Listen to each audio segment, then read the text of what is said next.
Shalom semuanya. Shalom. Oke, puji nama Tuhan ya. Puji nama Tuhan, saudara. Apa kabarnya? Apa kabarnya? Luar biasa. Yes. Amin. Luar biasa. Amin. Saya mengucap syukur buat pagi hari ini. Kalau hari ini saya boleh sharing firman Tuhan. Oke, pagi hari ini saya akan bicara tentang bahwa Tuhanlah kehidupan. Amin. Kita akan bicara tentang 3 poin ya. Kita nggak akan lama ya. Puji nama Tuhan bahwa Tuhanlah kehidupan. Amin. Amin Bapak Ibu. Ya, sepanjang hidup kita harus percaya bahwa Tuhanlah itu kehidupan kita. Tanpa Tuhan kita nggak bisa apa-apa. Amin. Bahkan gereja ini pun tanpa Tuhan nggak akan bisa berdiri sampai 20 tahun ini. Semuanya karena penyertaan Tuhan. Nah, sama seperti Bapak Ibu. Bapak pun usia Bapak Ibu nggak akan bisa berdiri tanpa adanya Tuhan. Amin. Saya melihat bahwa semakin hari semakin diberkati. Ada amin? Amin. Kesehatannya semakin hari semakin pulih. Amin. Amin. Opa-opa, oma-oma. Amin. Kesehatannya semakin dipulihkan. Ya. Tidak ada kekhawatiran dalam hidupmu. Kenapa? Karena ada Tuhan dalam hidupmu. Amin. Karena ada Tuhan dalam hidup kita. Amin. Kita baca dulu Yohanes pasal yang ke-10 ayat yang pertama. Ya. Yang sudah ketemu katakan yes amin bersama-sama. Amin.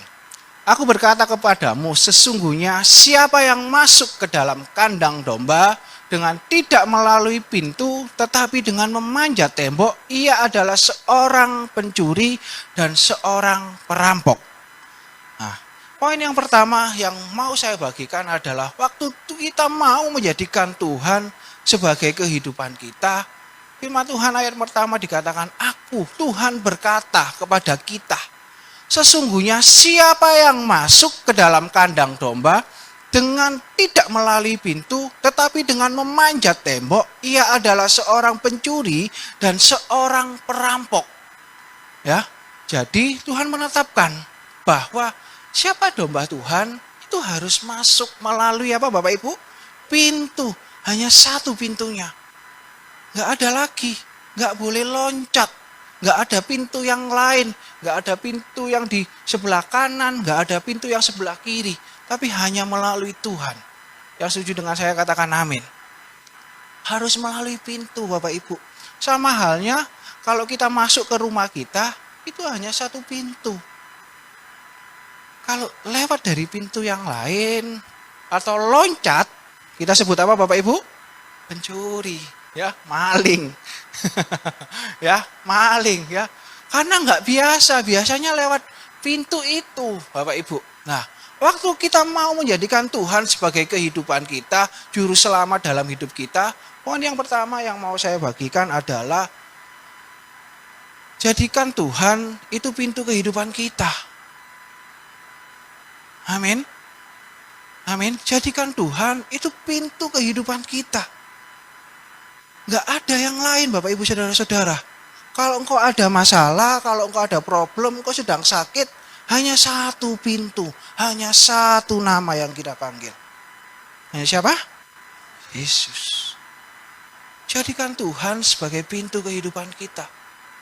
Seringkali kita kalau kita baca judul perikopnya Yohanes pasal 10 itu adalah gembala yang baik. Ya, betul ya Bapak Ibu ya? Kalau kita baca di Alkitab kita judul perikopnya gembala yang baik. Seringkali kita itu menyebut bahwa kita tahu bahwa Tuhan itu gembala yang baik. Tapi pada kenyataannya seringkali kita pun juga lupa. Waktu kita mulai panik, kita mulai bingung, kita lupa bahwa Tuhan adalah gembala yang baik. Sehingga kita kadangkala lari sana, lari sini. Kita nggak melihat gembala kita yang baik. Amin. Kalau mau kita jadikan Tuhan sebagai kehidupan kita, sumber kehidupan kita, poin yang pertama adalah jadikan Tuhan sebagai pintu kehidupan kita. Gak ada yang lain. Bicara pintu itu bicara akses. Betul ya Bapak Ibu ya? Kalau pintunya kekunci, kita itu nggak bisa masuk. Akses itu Bapak Ibu. Ya, kalau pintu yang di belakang itu dikunci, kita nggak bisa beribadah. Kita nggak bisa datang ke tempat ini. Karena itu adalah akses Bapak Ibu. Nah, Tuhan katakan bahwa setiap domba yang masuk ke dalam kandang harus melalui pintu. Nah, Bapak Ibu, pagi hari ini melalui firman-Nya kita diingatkan bagaimana akses kita dengan Tuhan. Tuhan selalu membuka pintunya buat kita. Amin. Ya, Tuhan katakan, marilah yang letih lesu datanglah kepadaku. Marilah yang berbeban berat datanglah kepadaku. Pertanyaannya adalah, masihkah kita atau kadang-kadang atau setiap hari kita jadikan Tuhan sebagai pintu kehidupan kita. Amin. Atau kita masih percaya dengan hal-hal yang mungkin takayul, atau kita masih berpendirian dengan ego kita, kekuatan kita. Atau kita masih percaya dengan hal tersebut. Pagi hari ini melalui firman Tuhan, katakan, jadikan Tuhan sebagai pintu kehidupan kita. Katakan pintu. Amin. Jadikan Tuhan sebagai pintu. Kalau rumah kita nggak ada pintunya, bingung Bapak Ibu. Ya Bapak Ibu ya.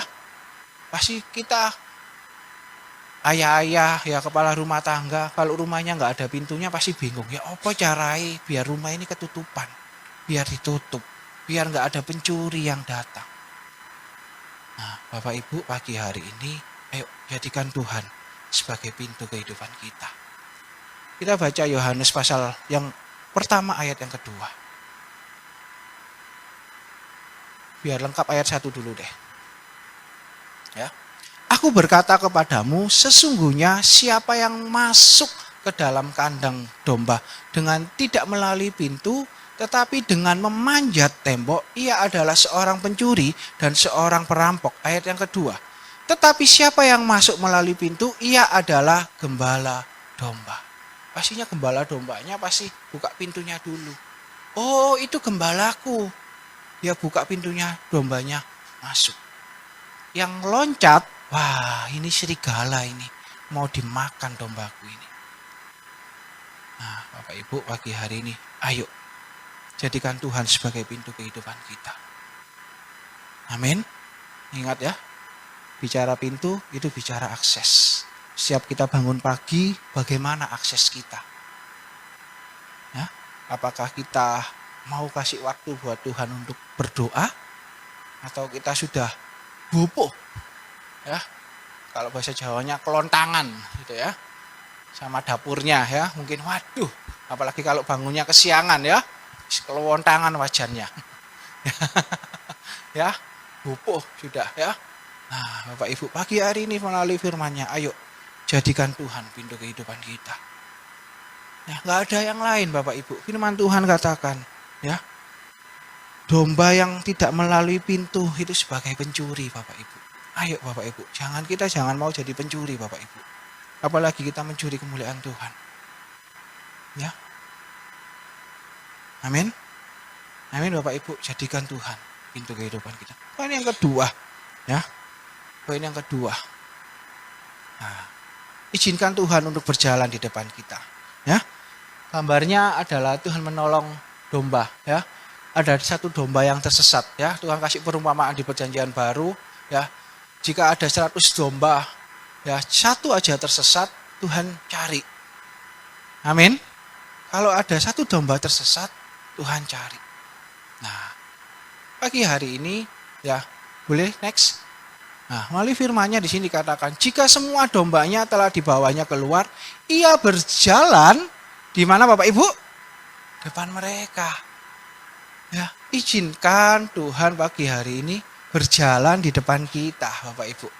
Ada amin? Amin ya Bapak Ibu ya. Amin. Ya. Kalau kita sedang di jalan, kalau kita sedang di kawal, patwol gitu, enak Bapak Ibu jalannya, betul? Ya, lempeng, enak jalannya. Tapi kalau kita jalan biasa, kadang-kadang kena macet, kadang-kadang ada halang rintangan. Nah, sama Bapak Ibu, izinkan Tuhan pagi hari ini Bapak Ibu untuk berjalan di depan kita. Jangan di belakang kita. Kita doa setiap pagi, Tuhan, mari berjalanlah Engkau di depanku Tuhan. Amin. Amin. Nah, waduh, Bapak Ibu. Semangat, senyum Bapak Ibu ya. Ketenggengan Bapak Ibu ya. Sabar Bapak Ibu ya. Ya, amin. Izinkan Tuhan berjalan di depan kita Bapak Ibu. Jangan karena pikiran kita, jangan karena aku merasa pintar, jangan merasa karena aku punya power, aku punya kekuatan, aku punya segala hal. Sehingga Tuhan kau taruh di belakang. Bisa aku nggak Tuhan dulu deh, karena aku sudah mampu. Ya, hari ini kalau engkau merasa sehat, engkau diberkati Tuhan, hidupmu fine aja. Ngomong doa sama Tuhan, Tuhan berjalanlah di depanku Tuhan. Amin. Bukan karena kondisimu mungkin sedang tidak baik, engkau butuh pertolonganmu. Hari ini kalau kondisimu sedang baik, katakan Tuhan berjalanlah di depanku Tuhan.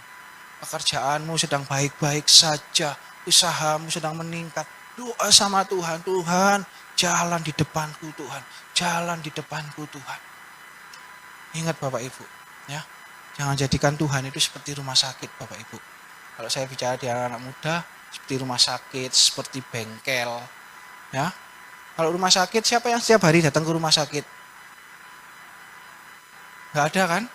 Kalau sakit baru datang ya, betul ya Bapak Ibu ya. Kalau sudah sembuh kita pulang. Bengkel pun juga, ya. Kalau mungkin kita sedang mau check up apa mobil kita, motor kita, baru kita datang ke bengkel.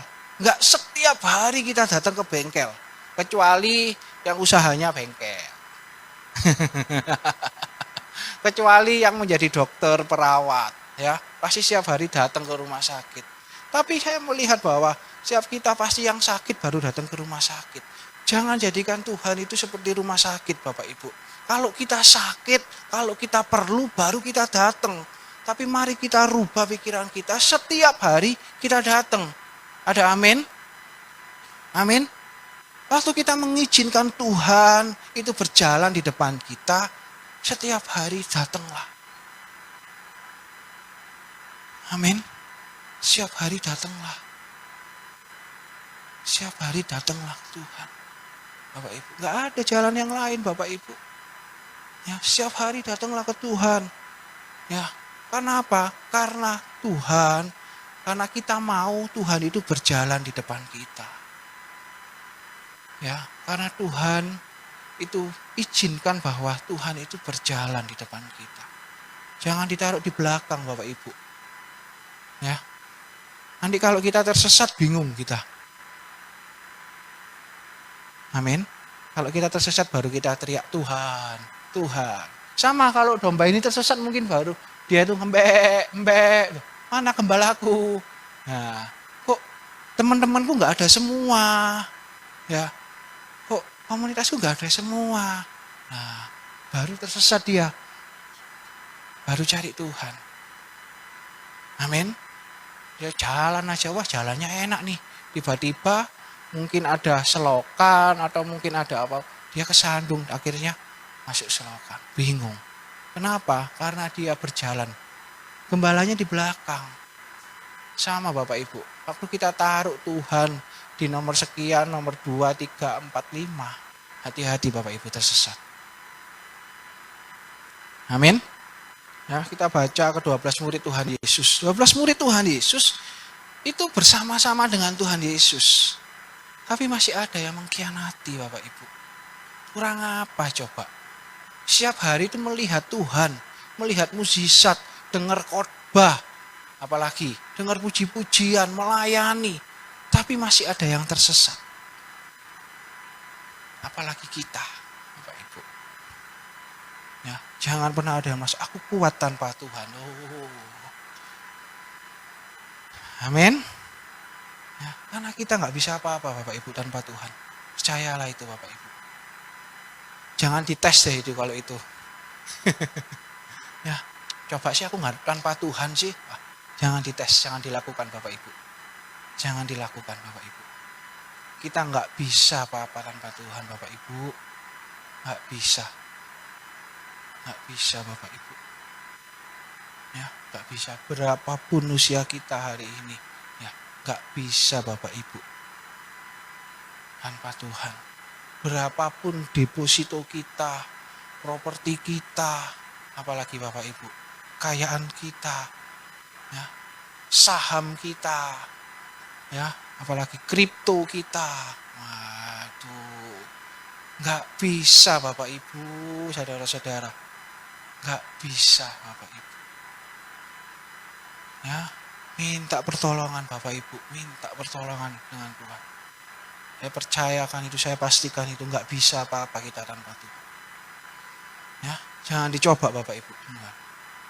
Ya, kita seperti domba yang tersesat nanti Bapak Ibu. Masuklah kita ke jurang. Ya, kalau bisa ditolong puji Tuhan. Kalau nggak bisa, aduh, sedih hatinya Tuhan. Amin. Poin yang pertama tadi apa Bapak Ibu? Jadikan Tuhan sebagai pintu kehidupan kita. Ya, jangan ada yang lain Bapak Ibu. Jangan masuk pintu-pintu yang lain. Ya, pintu orang pinter, apalagi horoskop, apalagi sio, no, Bapak Ibu. Jangan, jadikan Tuhan pintu kehidupan kita. Jadikan firman Tuhan pintu kehidupan kita. Ya, amin. Paling enak baca firman Tuhan Bapak Ibu. Jangan baca horoskop bintang-bintang, sio-sio, ya mohon maaf ya Bapak Ibu ya. Pusing nanti kita Bapak Ibu. Nah, baca aja firman Tuhan Bapak Ibu. Tuhan adalah gembalamu yang baik, takkan pernah kekurangan. Dia yang membaringkan kita di padang rerumputan. Amin. Dia yang membuat kita kenyang. Dia yang menyembuhkan setiap Bapak Ibu. Gak ada yang lain Bapak Ibu. Gak ada yang lain Bapak Ibu.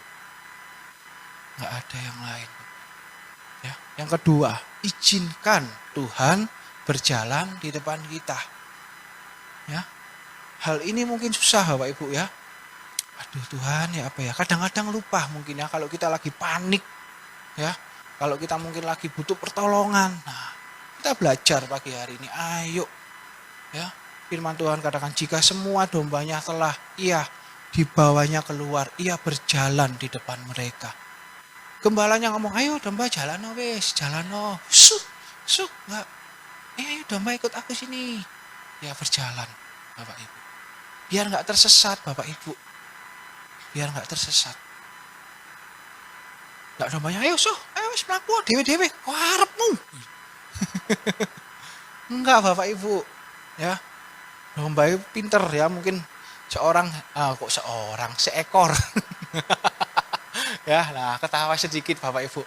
Jangan mukanya, aduh ini serem Bapak Ibu. Nah, gitu Bapak Ibu ya. Kalau lapar tahan sedikit Bapak Ibu ya. Nah, tahu saya itu martabaknya sudah teriak-teriak, kue cum-cum sudah teriak-teriak Bapak Ibu ya. Bakso di luar sudah tadi saya enak rasanya ya Bapak Ibu. Tahan sedikit Bapak Ibu ya. Kita kenyangkan secara rohani. Amin. Amin Bapak Ibu. Masih semangat? Amin. Oke, ya. Izinkan Tuhan berjalan di depan kita Bapak Ibu ya.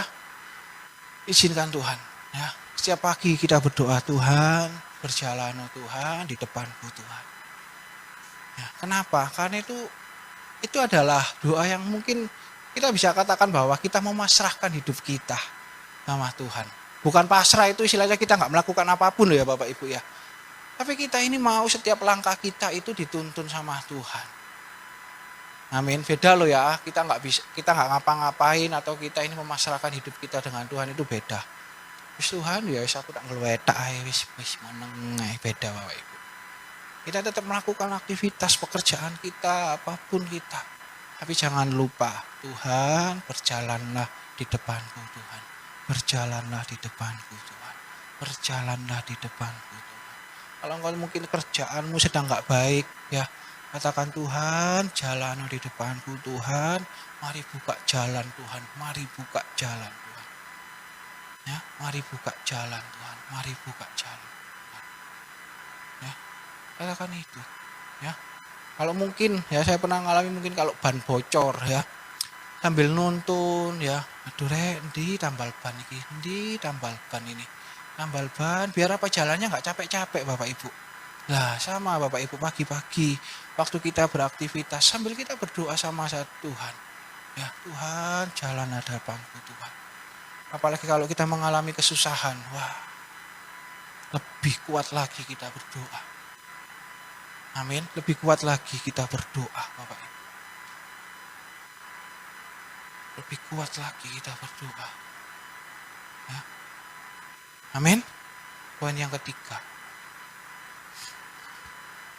Nah, kita baca dulu ya, Yohanes 10 ayat yang ketiga, 4b sampai yang kelima. Oke. Kita baca bersama-sama. Amin. Amin. 3, 2, 1. Untuk Dia penjaga membuka pintu dan domba-domba mendengarkan suaranya dan Ia memanggil domba-dombanya masing-masing. Dan ayat yang keempat, kita baca semua aja. Jika semua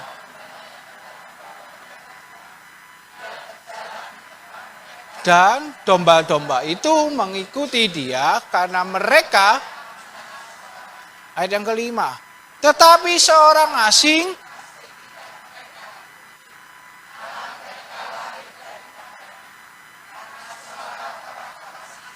tidak mereka kenal. Amin. Amin.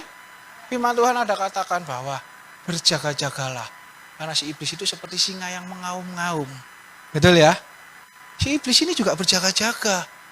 Kapan ya anak Tuhan ini lemah ini, kapan? Nah, ayat yang kelima, sebentar. Yang di ayat kelima dikatakan, tetapi seorang pasti tidak, seorang asing pasti tidak mereka ikuti. Nah, makanya firman Tuhan katakan, ya, iblis itu seperti singa yang mengaum-ngaum.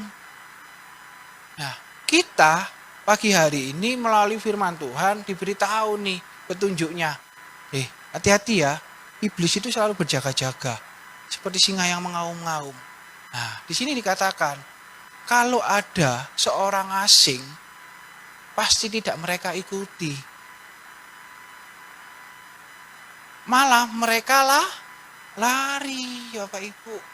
Kalau sudah tahu kita akan jatuh, kita akan mungkin berbuat dosa, kita lari Bapak Ibu. Amin. Amin.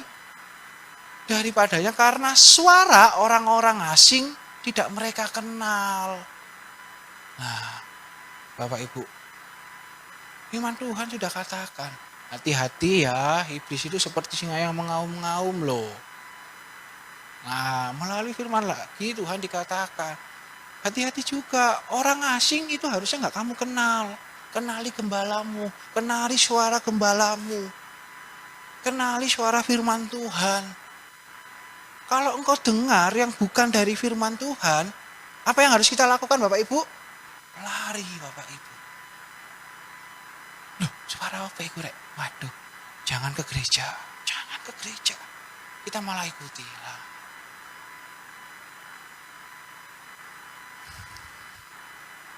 Amin. Tuhan katakan, malah mereka lari daripadanya karena suara orang-orang asing tidak mereka kenal. Bapak Ibu, tutup telinga kita. Hanya firman Tuhan. Hanya gembala Tuhan kita yang kita dengar, Bapak Ibu. Kadang-kadang, kadang-kadang ini meh podo loh tuh. Benar nggak Bapak Ibu ya? Kadang-kadang kok meh podo ya. Percayalah Bapak Ibu, ya kalau Tuhan itu membawa damai sejahtera, percayalah, ya percayalah. Karena memang nggak ada suara iblis itu seperti apa? Anak-anakku, nggak. Kalau Tuhan mungkin shalom, gitu. Nggak ada yang tahu kita Bapak Ibu. Tapi dari hati kecil kita pasti kenal Bapak kita. Oh, ini Roh Kudus yang bicara ini. Ini Roh Kudus yang bicara ini. Ya, karena Tuhan itu mendatangkan kebaikan. Amin. Karena Tuhan itu mendatangkan kebaikan Bapak Ibu. Ya. Ya, karena Tuhan itu mendatangkan kebaikan. Bapak Ibu. Gak ada yang lain Bapak Ibu. Ya. Yang Tuhan tadi yang pertama katakan, ayo jadikan Tuhan pintu kehidupan. Amin. Jadikan Tuhan pintu kehidupan kita. Yang kedua, ya, izinkan Tuhan berjalan di depan kita. Ya, izinkan Tuhan. Ya, kalau enggak Tuhan yang berjalan di depan kita, jangan mau. Jangan mau. Izinkan Tuhan berjalanlah di depan. Yang ketiga, kenali suara Tuhan. Siapa yang di sini anak-anak Tuhan? Aduh. Siapa yang di sini anak-anak Tuhan? Nah, semuanya anak Tuhan ya. Amin. Ya, kenali suara Bapakmu. Kenali suara Bapakmu. Ya, kenali suara Bapakmu. Ya. Kalau bukan Tuhan, kalau bukan Bapak kita, jangan diikuti. Ya, kenali, oh ini suara Tuhan ini mendatangkan kebaikan, mendatangkan damai sejahtera dalam hidupku.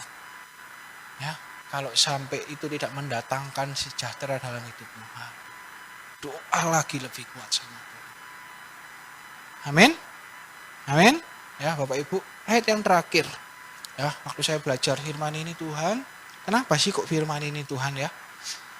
2 Timotius pasal yang ketiga. Ayat pertama sampai 9. Ayat ini dulu sering dibawakan sama Bunda. Ya. Judulnya apa Bapak Ibu?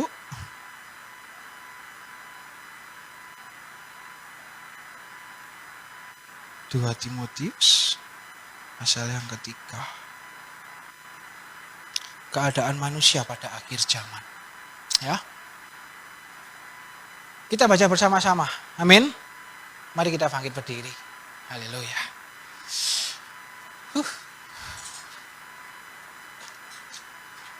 Amin. Sudah ketemu semuanya? Amin. Mari kita baca bersama-sama. 3, 2, 1. Ketahuilah bahwa pada hari-hari terakhir akan datang masa yang sukar. Manusia akan mencintai dirinya sendiri dan menjadi hamba uang. Mereka akan membual dan diri. Mereka akan menjadi pemfitnah. Mereka akan berontak terhadap orang tua dan tidak tahu berterima kasih, tidak mempedulikan agama, tidak tahu mengasihi, tidak mau berdamai, suka menjelekkan orang, tidak dapat mengekang diri, garang, tidak suka yang baik, suka mengkhianat, tidak berpikir panjang, berlagak tahu, lebih menuruti hawa nafsu daripada menuruti Allah. Secara lahiriah mereka menjalankan ibadah. Tetapi jauhilah mereka itu.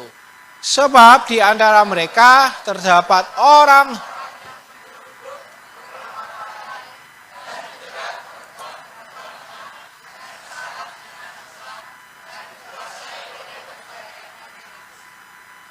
yang walaupun selalu ingin diajar, namun tidak pernah dapat mengenal kebenaran. Sama seperti Yanes dan Yabres menentang. Demikian juga mereka menentang kebenaran. Akal mereka bobrok dan iman mereka tidak tahan uji. Tetapi sudah pasti mereka tidak akan lebih maju. Karena seperti dalam hal Yanes dan Yabres, kebodohan mereka pun akan nyata bagi semua orang. Amin. Jadi ya Bapak Ibu ya, jadikan Tuhan sebagai pintu kehidupan. Biarkan izinkan Tuhan berjalan di depanmu. Dan yang terakhir, kenali suara Tuhan. Ya, kenali suara Tuhan. Susah. Tapi pastikan kau baca firman Tuhan. Semakin engkau baca firman Tuhan, semakin peka engkau dengan suara Tuhan. Kalau engkau nggak pernah baca firman Tuhan, engkau nggak pernah saat teduh, nggak bisa engkau peka Bapak Ibu. Ya, nggak bisa engkau peka Bapak Ibu. Gimana engkau nggak pernah baca buku Tuhan, nggak pernah baca agenda Tuhan Bapak Ibu. Amin.